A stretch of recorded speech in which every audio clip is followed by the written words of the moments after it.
Buddhism is one of the most oldest and largest religion in the world.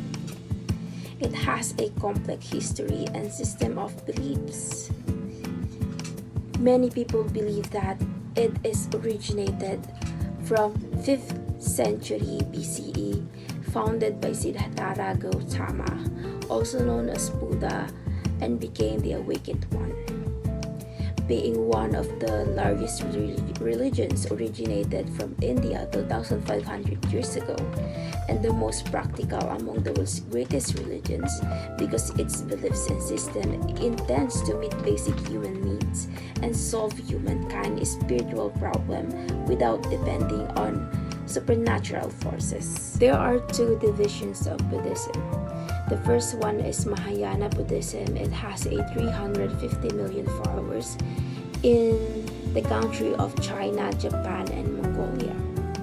The second one is Theravada Buddhism. It has a 150 million followers in Myanmar, Thailand, and Sri Lanka. It is also known as a school of elder monks or school of Asians. Let's talk about the key concept of Buddhism or the key tenets of Buddhism. The first one is the Four Noble Truths.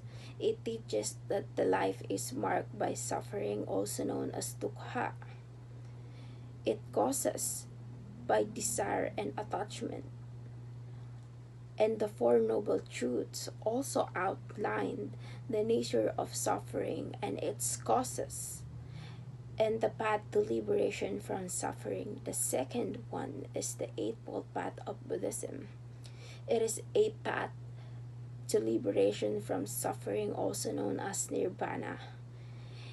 It consists of 8 interconnected practices, including right understanding, right intention, right speech, right actions, right livelihood, right effort, right mindfulness, and right concentrations.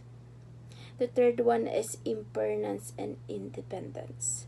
Buddhism emphasizes the impermanent and interconnected nature of all phenomena. It teaches that the attachment to transient things leads to suffering, and cultivating an understanding of impermanence can bring liberation.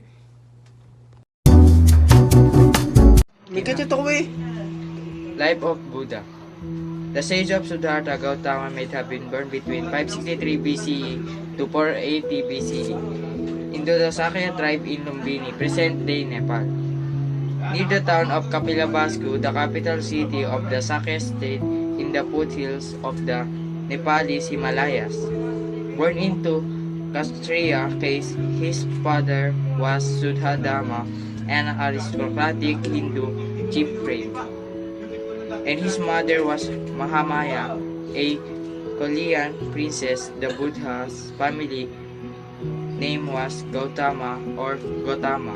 According to the traditional, he was born 10 months later after his mother dreamed of brilliant light and magnificent white elephant with 6 large stars moved closer to her, melt into her body. Siddhartha, also known as Sakyamuni or the sage of Sakyan clan, means he was achieved his aim. Buddha means awakened one or the enlightened one. His wife is Yasodhara, cousins, and served for 29 years as prince in Kapilavastu. In this content, he was left everything and encouraged for suffering people that transformed his outlook in life. It is also known as the Four Signs. He was practiced asceticism through self-mortification and fasting. However, he saw its futility, that is avoided the abundance of two extreme, teaching the way of the middle path. He was achieved enlightened at age 35, preached to others. He was died at age of 80. The spread Buddhism has been existent for over 2,500 years. Still never experienced any lacking or radical swing in evolution. They may differ on doctrine, but their relation with other subgroups are generally good. The spread of Buddhism was facilitated by various factors, including trade routes, the patronage of groups as effort of Buddhist missionaries, and among one significant factors in the spread of Buddhism was the influence of the trade routes, particularly the Silk Road. As trade network expanded, Buddhism began to develop and spread along their routes. Their teaching of Buddhism, which emphasized nonviolent courage, commerce, and related with traders and merchants.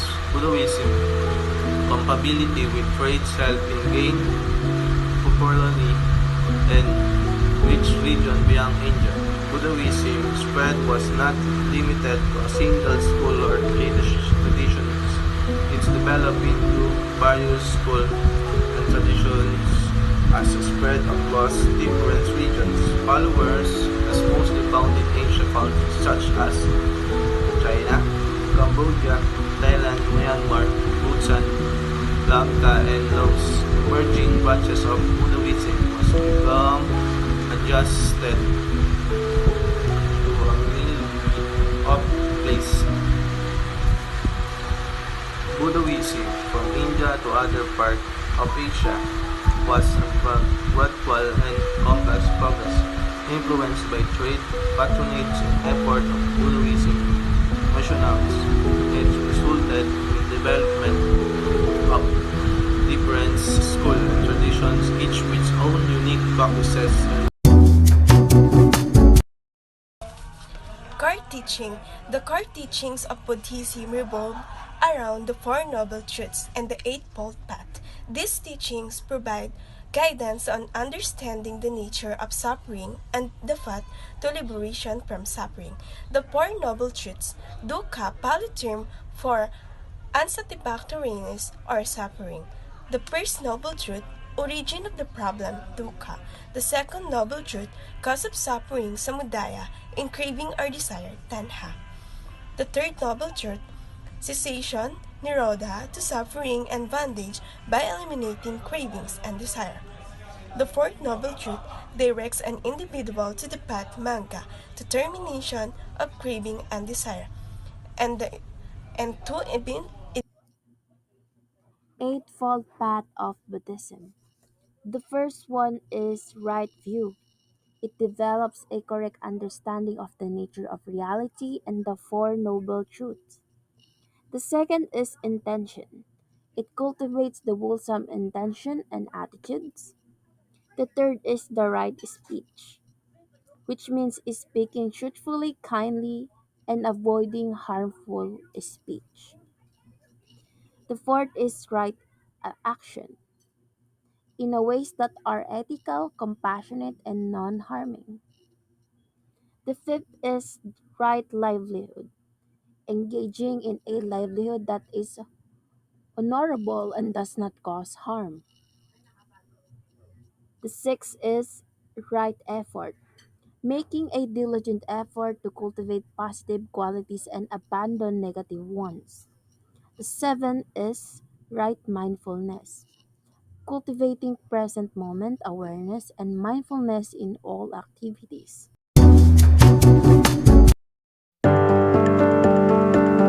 Triratna, Three Jewels of Buddhism. The Triratna, also known as the Three Jewels, is a concept in Buddhism that represents the three fundamental aspects of Buddhism path. The Triratna consists of the Buddha. This refers to Siddhartha Gautama, the historical figure who attained enlightenment and became the Buddha. The Buddha serves the ideal examples of one who has achieved liberation from suffering and ignorance. The Dharma refers to the teaching of the Buddha. It compasses the body of knowledge and wisdom that the Buddha shared with her followers. The Dharma provides guidance or understanding or the nature of reality. the causes of suffering, and the path of liberation. The Sangha refers to the unity of Buddhist practitioners. It includes both monastic and lay followers who support and engage in the practice of Buddhism. The Sangha provides a supportive environment for learning, practicing, and deepening one's understanding of the Dharma.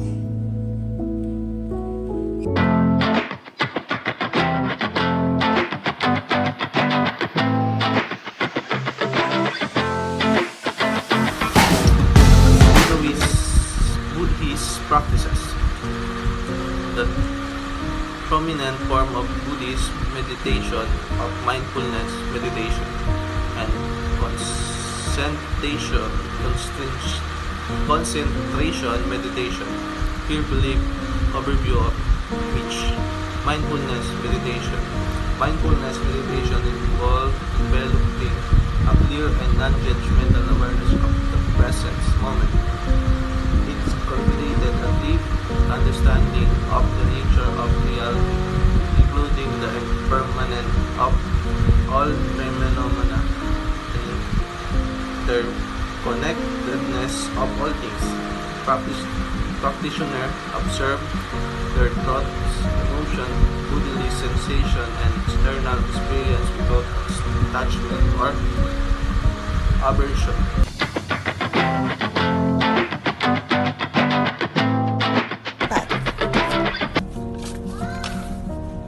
Concentration meditation, samatha. Concentration meditation aims to develop focused attention and mental stability. It involves directing and sustaining attention on a single object, such as a breath, a mantra, or visual image. By training the mind to remain undistracted and centered, practitioners cultivate deep states of calmness, tranquility, and absorption.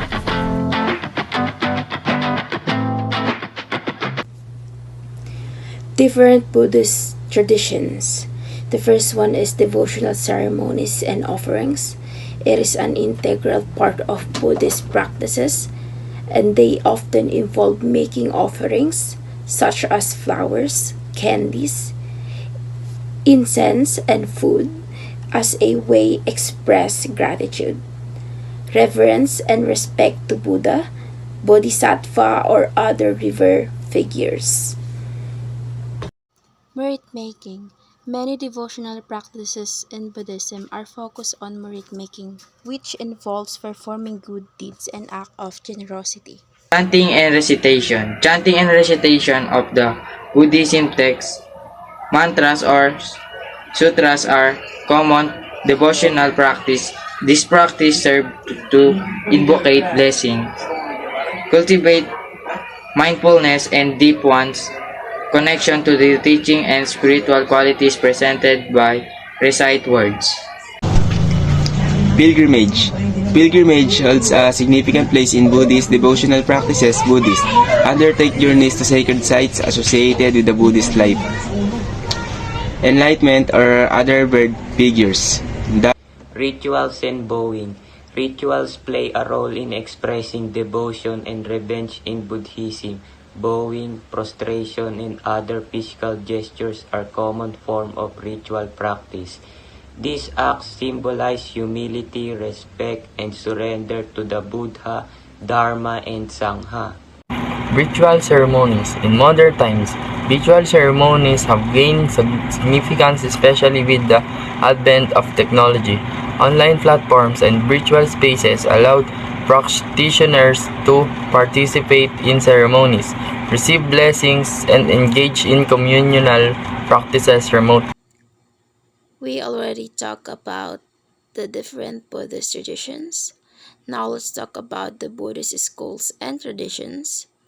As we may know, Buddhism encompasses several major schools with its own distinctive teachings and practices. Theravada Buddhism. It is also known as teaching of elders and considered as the oldest surviving school of Buddhism. It is prevalent in the country of Sri Lanka, Thailand, Cambodia, Myanmar, Laos, and parts of Vietnam, China, India, and Malaysia. Theravada emphasizes the original teachings of Buddha and the importance of individual effort in attaining the enlightenment. Mahayana Buddhism, Mahayana means great vehicle. It emerged around the 1st century BCE, is the largest branch of Buddhism. It is prominent in the country of China, Japan, Korea, Vietnam, and Tibet. Mahayana emphasizes the compassion and the aspiration to attain the enlightenment, not only for oneself but also for the benefit of all beings. Number 3. Vajrayana Buddhism. Vajrayana, also known as Tantric of Exoteric Buddhism, developed around the 5th century CE in India and is primarily associated with Tibetan Buddhism. Vajrayana incorporates elements of Mahayana philosophy and places emphasis on the use of rituals, mantras, and meditation techniques to achieve enlightenment. Switchly, it is characterized by its exoteric practice include deity yoga, mandala, visualization, and the use of sacred, ritual, and symbolic. Discussions of diversity. Buddhism is a diverse religion with a various practices and beliefs that have evolved and adopted across different cultures and contexts. Let's explore 2 examples and watch the video about Zen Buddhism and Pure Land Buddhism.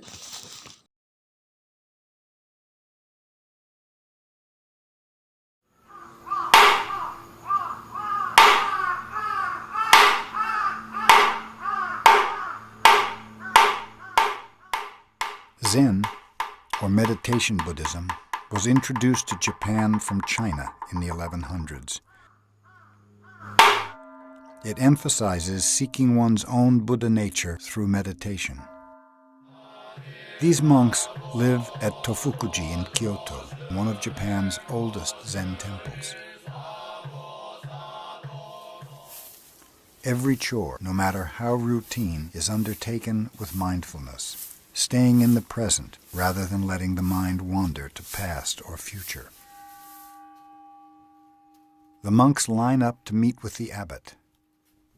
They will discuss koans, paradoxical problems that cannot be solved through rational thought.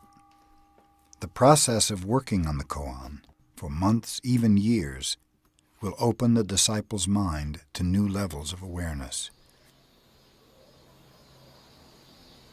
Monks spend much of their day in meditation and rarely sleep more than 4 hours a night.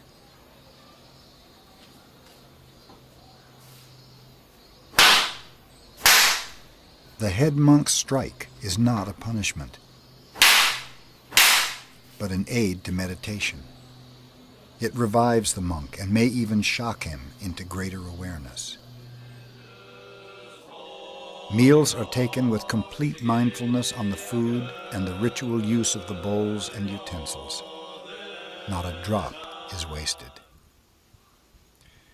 After cleaning the temple, the monks venture out to beg for alms. In the old days, people gave rice or other offerings of food. These days, it's more common to give cash. Some monks train as calligraphers, painters, or gardeners.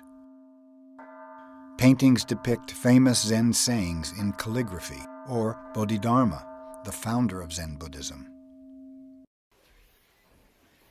Rock gardens symbolize mountainous landscapes, the ideal retreat for monastic life. From the origins of Buddhism in India to the development of schools in China, Korea, and Japan, meditation Buddhism has transcended language and culture. Over the past 50 years, Zen has gained many new followers outside of Asia. The pursuit of mental focus and the benefits of meditation appeal to people in search of meaning in a rapidly changing world. Being a Buddhist monk is hard. You have to examine your own self, refuse all desires, then grapple with the realization that wanting to attain enlightenment is the ultimate desire. Crap. In the Kamakura period, they made things easier for the masses. Before, Buddhism was for the elites. You had to read old religious books and find the difference between beauty and nothingness. To a blacksmith worried about his next meal, Buddhism was about as unrelatable as millionaires posting relatable tweets. Things soon changed. At the time, government offices were dominated by only a few families. Many nobles and scholars found themselves locked out of government. It's terrible not having options in life, they said. They had nothing to do, so they dove into religious texts, hoping to find another path to relevance. A new era of religious learning opened up, giving people a positive environment to hate each other's guts forever. Religious thinkers fought and split into new groups that thought each other's mothers should have mabikied them. The Buddhist revolution gave birth to a few main schools: Pure Land, Zen, Nichiren, and Hufflepuff. No. This video is about how Pure Land Buddhism emerged and pissed off the powerful. We'll talk about the other schools in later videos. Pure Land Buddhism came from the beautiful bald head of a monk named Honen. As a boy, he lost his father in some political feud and joined a small temple. A few years of studying later, he went to Enryakuji on Mount Hiei, the Harvard of temples, the King's Landing of the clergy. Enryakuji was the main temple of the old Tendai school of Buddhism. They had connections to all the elites of Japan. A million opportunities opened up to Honen, which he ignored because he was a Buddhist. He moved to a remote part of the mountain to study without the distractions of politics and acolytes, casually starting the Buddhist revolution. In 1175, after 30 years of thinking a lot, Honen realized that, oh my Buddha, he could never follow all of the Buddhist precepts. He was bound to keep violating them. Some of the rules were hard to follow, like you couldn't eat meat or you couldn't enjoy meat. It wasn't easy. It's hard to reach enlightenment when your face is up a courtesan's kimono. It was at this point that Honen learned a life lesson. If you can't follow the rules, change them. He dug through the teachings for another path to salvation, and found it in the Nembutsu. The Nembutsu is just a phrase. The phrase is Namu Amida Butsu, or I take refuge in Amida Buddha. Monks today repeat those words all the time when they meet someone, when they say goodbye, or when they're about to lay a kung fu smackdown on a bad guy. The Nembutsu is like a prayer to this one important Buddha named Amida, a prayer for him to welcome you to his Pure Land, which is a land of beauty inhabited by gods and humans. Those who enter after they die are taught how to attain enlightenment by the gods and Amida himself. Technically, the Pure Land was only a final step before reaching enlightenment. The goal wasn't just to reach that land, the goal was enlightenment. But the public saw the Pure Land as paradise. Enlightenment, they just wanted to get into paradise. One day, Honen experienced a religious vision that showed him the light. He realized that to enter the Pure Land, to reach salvation, you only needed to do one thing: speak the Nembutsu. He got this idea from scripture. In the larger Pure Land Sutra, Amida Buddha vowed that whoever called his name would be reborn in his Pure Land. And so began the Jōdōshū, or the Pure Land school. This was a huge, earth-shaking, boob-exploding belief. Anyone could repeat a few words. You didn't need special training or discipline or priests. You didn't need any other rituals. You just had to trust in Amida's vow. Buddhism was open to the masses. Any Joshmo Buddhaga could join. Honen had a high opinion of the common people. He thought they were high in stupidity and wickedness. It was impossible for them to reach enlightenment by themselves, but his ideas would allow every one of these thick dumbos to enter the Pure Land. The old Buddhist schools like Tendai were all about studying scripture and how each sentence had 100 different meanings, all of them confusing. Honen simplified his teachings. He focused on rituals and experiences, things that the common folk enjoyed. But the number one thing was to repeat the Nembutsu. After Honen died in 1212, his loyal disciples all united to attack each other and break the unity. They clashed over how to interpret his ideas. Honen thought his idea was simple: just perform the practice of repeating the Nembutsu and have faith that Amida will allow you into his Pure Land. But Honen's followers started asking, well, which was more important, practice or faith? And how should you live your life? The practice side thought you should repeat the Nembutsu often and live moral lives worthy of the Pure Land. The faith side was more chill. They thought you should trust in Amida's vow. You didn't really need to live morally, you didn't even need to say the Nembutsu that much. Just have faith that you'll enter the Pure Land after death. His main disciples split off like Ned Stark's kids to create their own Pure Land schools. Shinran was one of them. He created the most successful Pure Land school, the Jōrō Shinshu, or the True Pure Land School. Shinran seemed like a cool guy. He once had an intense dream that convinced him to binge on Honen's teachings, a lifelong binge. He got married, discarding his vow of celibacy like a used man sheath. He didn't care. So if you thought reciting the Nembutsu was already the simplest thing you could do, Shinran was going to make it simpler. For him, Pure Land Buddhism had one problem. It promised salvation in the next life, but it didn't do a tanuki's balls for you in your current shitty life. Shinran changed that. He said, no, trust in Amida's vow. He was a faith guy. Faith was more important. He told people, Amida already saved you. You just need to accept his gift. He thought that the first time you spoke the Nembutsu, you were guaranteed salvation.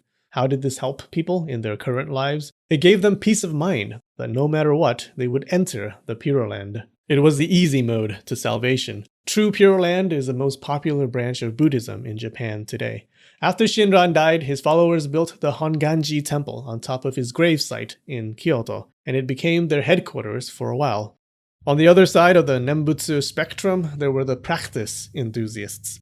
The monk Ippen formed the Jishu, or the Time School. He said your faith and your actions didn't matter at all. Only chanting the Nembutsu mattered. He urged people to stop being stupid and doing useless things, just clear your mind of distractions and chant the Nembutsu a bajillion times. He went around to different villages preaching the Nembutsu gospel. He would gather people in big groups to chant the Nembutsu and dance to the rhythm of the chants, which sounds super fun actually. People loved it. He wrote a lot, but at the end of his life he had some kind of a breakdown and burned most of his writings, complaining that they all ultimately led to the same piece of advice, to repeat the Nembutsu. So what the hell was the point in writing anything?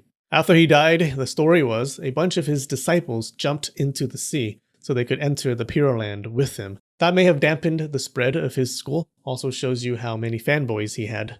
Now, the traditional Buddhist schools were still running things, and they didn't appreciate these new whippersnappers running around saving everyone, especially people at the bottom of society. They couldn't have these peasants dirtying up their enlightened afterlife, sleeping on their enlightened park benches, living off their enlightened tax money. To make things worse, some Pure Land followers also formed criminal Nembutsu groups. They were like, well, if we're gonna be saved no matter what we do, we might as well go around doing crimes and effing up society. The old Buddhist temples and the government tried to fight the spread of this Pure Land pandemic. Their vaccines were laws. In 1200, the Kamakura shogunate kicked all Nembutsu priests out of Kamakura. In 1204, the major temples pushed the imperial court to ban Pure Land teachings. Luckily, Honen successfully argued that his teachings did not undermine order, and warned his followers to not act like gigantic dicks. In 1207, a few disciples of Honen were executed, and Honen, Shinran, and a few others were exiled to different parts of the country. Sure, dying sucked, but the Pure Land schools and the other new Buddhism schools gained a reputation for being anti-establishment, which boosted their popularity with the masses. Pure Land Buddhism survived and grew and is still strong today. But don't worry, we'll get them someday. We'll get them good. Alright, we have some new Emperor patrons on Patreon. Kelton97. Sculpture. Buddhist sculpture is a prominent form of artistic expression. It often depicts the Buddha, Bodhisattvas, and other important figures in Buddhism. Sculptures can be found in various materials such as stone, wood, metal, and clay. Different regions and time periods have their own distinct styles, ranging from serene and graceful figures on Gandharan and to the art more styles and symbolic representation found in East Asia Buddhism sculpture. Buddhist painting, also known as Buddhist art, encompasses a wide range of style and techniques. It includes wall paintings in caves, mural in temples, scroll paintings, and tangkas, or what they called scroll paintings on fabric. Architecture. Buddhist architecture is diverse and reflects the cultural and regional influences of different countries. Temples, monasteries, stupas, and pagodas are common architectural structures in Buddhism. They are designed to create a sacred space for worship, meditation, and community gatherings. Notable examples include the ancient stupas of India, the pagodas of East Asia, and the temple of complexes of Southeast Asia. Symbols of Buddhism. The first one is the lotus flower. It is one of the most important symbols in Buddhism. It represents the purity, enlightenment, and the ability to rise above obstacles. The lotus grows in muddy water but remains unstained, symbolizing the potential for spiritual growth and awakening amidst the challenges of life. Buddha statue. The Buddha statue is iconic representation of Buddha.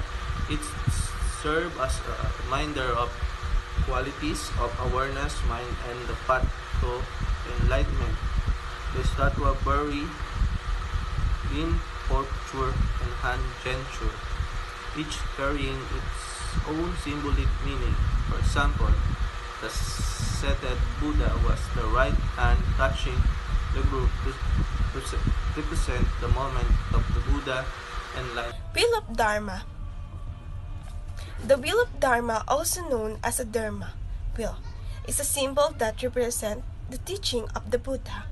It consists of 8 spokes, which symbolize the Noble Eightfold Path, the path to liberation from suffering.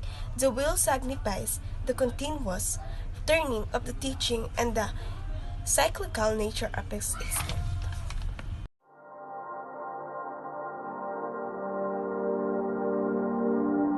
What would we like the impact of Buddhism to be on society?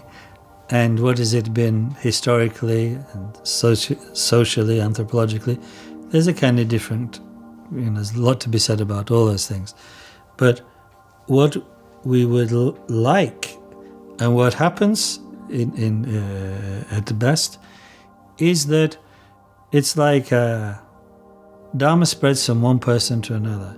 That when one person truly finds the capacity for selflessness and for living in the world as it is, a world which is in which interdependence is the core of everything, then that is revolutionary, because they learn to live without grasping, without neurosis, without treading over others, without walking on others, they learn to live trying to support the life of others. They venerate the life of all sentient beings, from the smallest to the biggest. So that catches to another person, and before too long, a community of life-preserving, life-cherishing Dharma people comes into existence, and it spreads from there. And that's how Buddhist civilization is built up. And those Buddhist civilizations which have come into being at certain periods of history have been based always on that spread of the virus of kindness from one person to another. Of course, in reality, in kind of history, also many Buddhist societies have been, as it were, aided by top-down decisions, from a king being converted and then sponsoring the proliferation of Dharma in his or sometimes her kingdom. That can be okay. It can also, the Dharma can then catch on and influence and change society. Look at the wonderful way, for instance, that when the Mongols, who just conquered China, were exposed to Dharma, they met the Dharma through our great Sakya masters, Sakya Pandita and Jojo Pakpa, that our great lamas were able to persuade the Mongols to give over their genocide against the Chinese people. So that was, really a wonderful instance of Buddhism's impact on society at the highest levels. But mostly Buddhism's impact that has been positive has been, as it were, in this kind of horizontal way, spreading from person to person. So although our aim is enlightenment and not the creation of a society that nevertheless a social formation that's based on kindness and cherishing life. That's what should come into being through the spread of Dharma. But, as Buddhists, those of us who follow the Dharma, are necessarily at this time imperfect people, imperfectly manifesting the qualities of enlightenment, unlike the Buddha, then we mess things up. So Buddhist societies in actual history have not been perfect, are not free of error and of problems. That's because the lunatics are running the asylum. What else do you expect? The patients are running the hospital. The inmates are running the jail. That's the world, it is. So some of us may be Buddhist inmates, some of us are Buddhist lunatics, some of us are Buddhist patients, and therefore trying to be not so lunatic, not so sick, not so criminal, but we still make mistakes, and therefore Buddhist societies have problems. But if we apply Buddhism properly in our own individual lives, its qualities will spread to others. And the outward shape of things, the outward manifestation of things, in short, the society will reflect that wonderful, beautiful change. That's how it is.